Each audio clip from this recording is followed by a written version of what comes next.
کوكب بشرق و غرب و بی غروب در مدارش ہے شمال و نئے جنوب حرف انی جائل تقدیر او از زمین تا آسمان تفسیر او امام او صلاۃ او حرم او مداد او کتاب او قلم.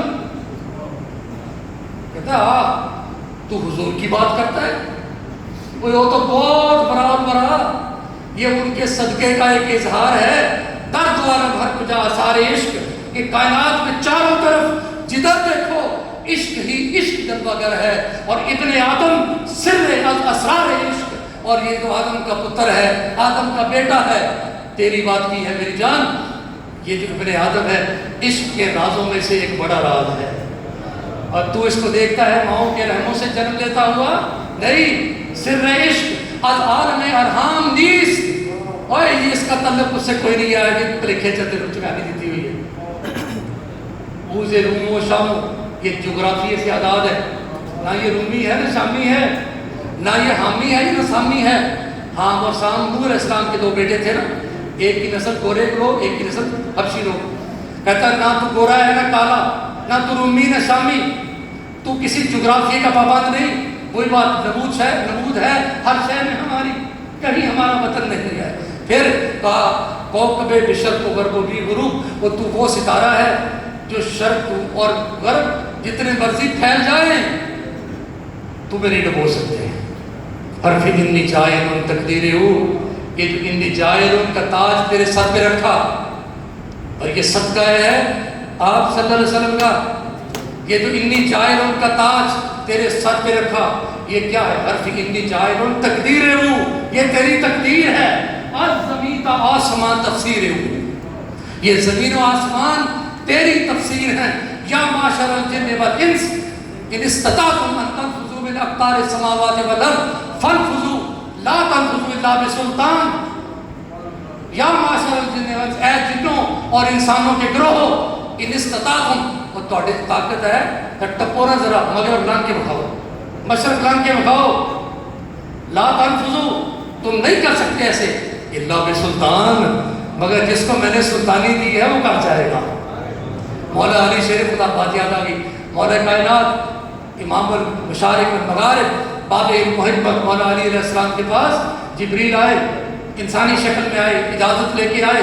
پوچھا اے مولا کائنات اے باب محبت آپ بتا سکتے ہیں علی جبریل اس وقت کہاں ہے؟ آپ نے اوپر نگاہ اٹھائی سدرات کو دیکھا تحت الصراط کو دیکھا دائیں بائیں 6 سمتیں ہیں. ساری ڈائریکشنز آپ نے ملاحظہ کی اور فرمایا دیکھو اس وقت کسی سمت سدرا سے لے کر تحت الصراط تک شمال جنوب مشرق مغرب کہیں ہم دونوں میں کچھ جبریل ہے. میں تو نہیں ہوں میں تو علی ہوں تم ہی جبریل ہو. بتانے کو تو پہلے ہی بتا دیتے مگر سید الملائکہ پر یہ مقام واضح کرنا تھا کہ عشق کی ایک جست نے کر دیا قصہ تمام. اس زمین آسمان کو بے قرار سمجھا تھا میں.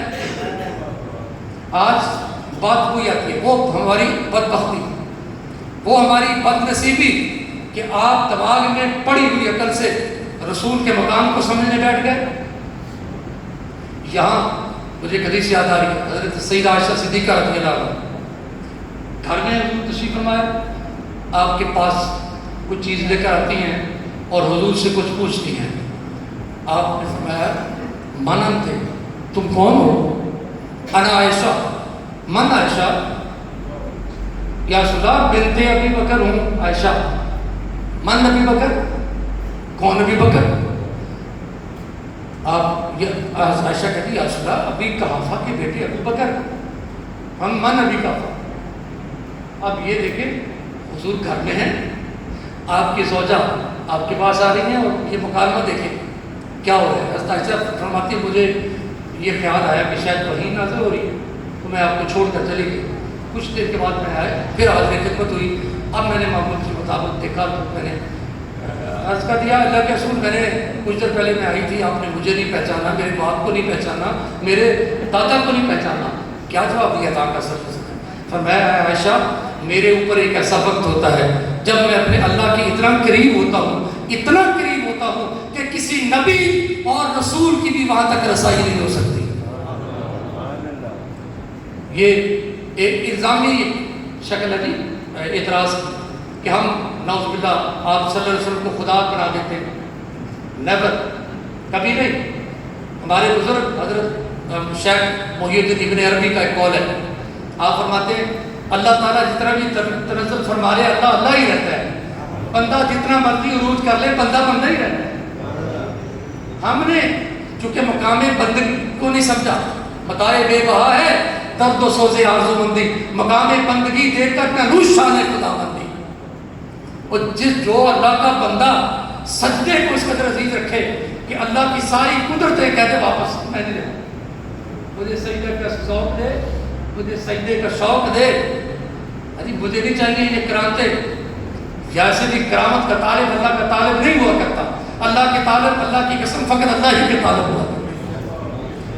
نہ زینت کے، نہ لذت کے، نہ شہرت کے، نہ راحت کے، اور دنیا کی ہر شے ان کی نظروں میں ہیچ اور بیکار ہوا کرتی ہے.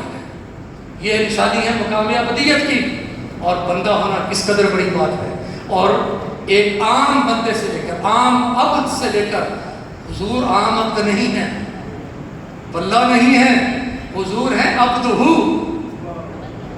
اور عام عبد سے لے کر عبدہ تک، جیسے حضرت درمیان میں اوتاد کا اور اولیاء کا حوالہ پیش کر رہے تھے، وہ ایک ترتیب سنا رہے تھے آپ کو. 27 درجے اوپر جا کے عبدہ کا مقام شروع ہوتا ہے. اور میں یہاں بات نہیں کرتا، وہ کلام اس وقت مجھے یاد نہیں ہے، اگر یاد ہوتا تو میں پیش کرتا.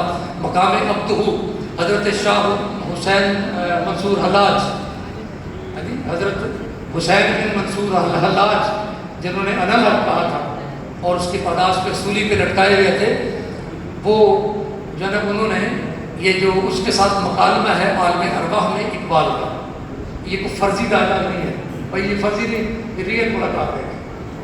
ہاں اس لیے ہم کہتے ہیں اقبال عام آدمی نہیں ہے. تو منصور حلاج سے فارسی کلام کے اندر بس جبائد کرنے غالباً ہے یا جاوید نامہ میں، تو آپ پڑھ سکتے ہیں کہ بھئی کیا دائرہ ہوا، کس طرح یہ عشق کی جو ہے نا وہ منزل کیا تھی. تو میں میرے محترم عرض یہ کر رہا تھا کہ آپ صلی اللہ علیہ وسلم کی نورانیت بھی برابر برا، آپ صلی اللہ علیہ وسلم کی بشریت بھی برابر برا. صرف آخری نقطہ میں پیش کروں گا، اس کے بعد پھر ذکر ہوگا، اور وہ یہ ہمارا دین زندہ الحمدللہ، ہمارا قرآن زندہ، ہمارا اسلام ایمان دین کی ہر ادا زندہ. وہ میں پوچھتا ہوں اے دنیا کے وہ بدنصیب کو، حضور کو نعوذ باللہ مردہ سمجھنے والوں، تو تمہارے پاس مردہ سمجھنے کے لیے صرف نبی کی ذات رہ گئی.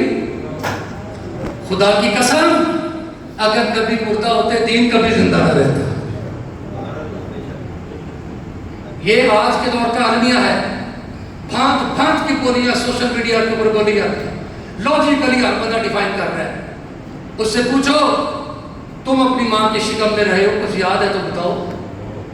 اپنے آپ کا پتہ نہیں، طہارت کے ڈھنگ نہیں آتا، اور آپ بیٹھے ہوئے رسول اللہ کی ذات میں بات کرنے کے لیے. کیا کہا اقبال؟ یہ ہوگی حضرت شیخ پیش کر گئے، لو بھی تو قلم بھی تو تیرا وجود الکتاب.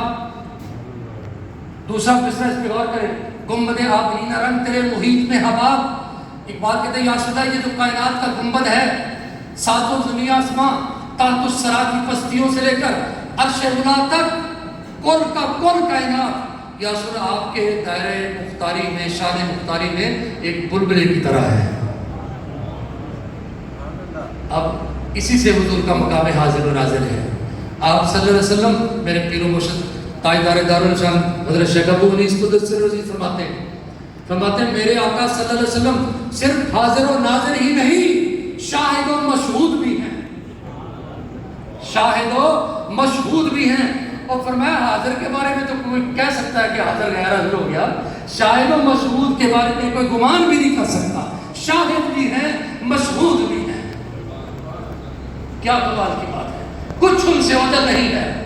آج بھی صرف فرق یہ ہے کہ آج وہ برزخ کے پردوں میں بیٹھ کر امت کے لیے دعا کرتے ہیں. جب پوچھا گیا یا رسول اللہ صلی اللہ علیہ وسلم آپ دنیا میں ہوں گے ہیں تو ہمارے لیے رحمت ہے، دنیا سے چلے جائیں گے تو پھر رحمت کا تصور کیا ہوگا؟ فرمایا جب میں دنیا سے چلا جاؤں گا آپ کے اعمال میرے اوپر پیش ہوں گے، تمہارے اچھے عمل دیکھ کر میں خوش ہوں گا، اور تمہارے برے اعمال دیکھ کر میں تمہارے لیے بخشش کی دعا کروں گا۔